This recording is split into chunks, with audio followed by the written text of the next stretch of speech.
to say about Brian Eno, or perhaps I should call him by his full name, Brian Peter George St. John Le Baptiste de La Salle Eno, often credited simply as Eno. I wonder why.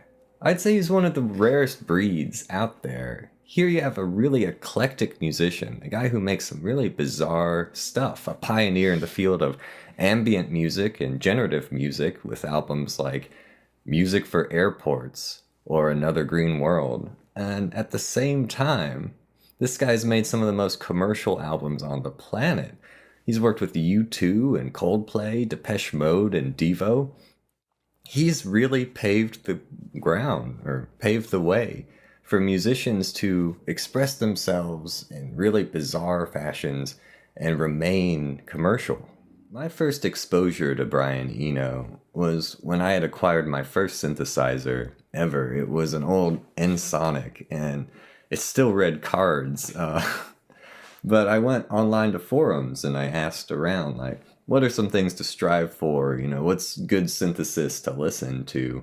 And somebody pointed me towards Skysaw on Brian Eno's solo work, Another Green World.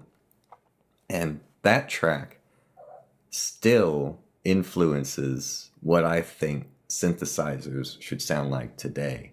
It's just so monumental.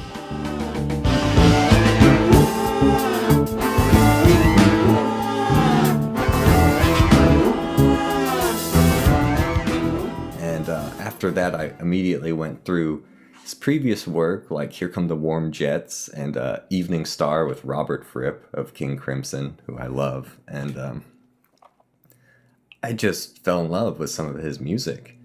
When I was researching things for this podcast, I was actually shocked to find out that he's done things like The Joshua Tree for U2, which I never would have guessed based on the music that I knew Brian Eno for. But then you go back and you listen to a track like With or Without You, and you hear the synthesizer work on that track, and it's unmistakably him. See the stone set in your eyes, see the thorn twist in your side, I'll wait for you.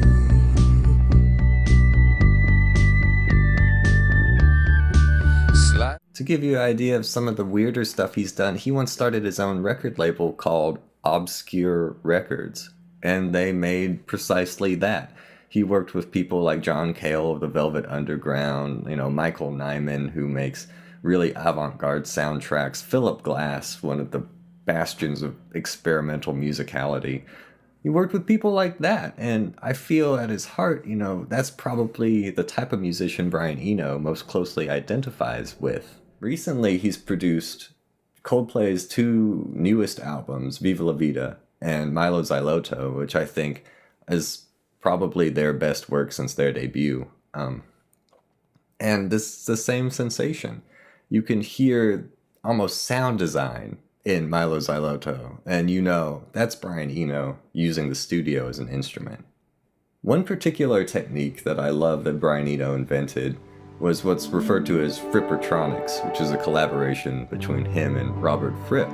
But it was groundbreaking for the time. It's essentially an infinite feedback tape loop array, where you pass signal from one tape machine into another, and you can turn single guitar notes into symphonies. So over 15 solo albums, producer credits, composer credits, musician credits, Brian Eno has made a huge impact on the music industry. Like I said, this man's like a chameleon. You can pick him up and drop him on any surface, and even though he's a weird creature, he'll blend right in. So Brian Eno is somebody that gives hope to me as a musician, that if you are just passionate about what you do, you don't have to really make concessions to anybody. You can make the music the way you want. You can help other artists in your own style, in your own fashion. You can help them make their art and still let your personality shine through and be immensely successful. And I think if there's any legacy that Brian Eno has given us, it's that.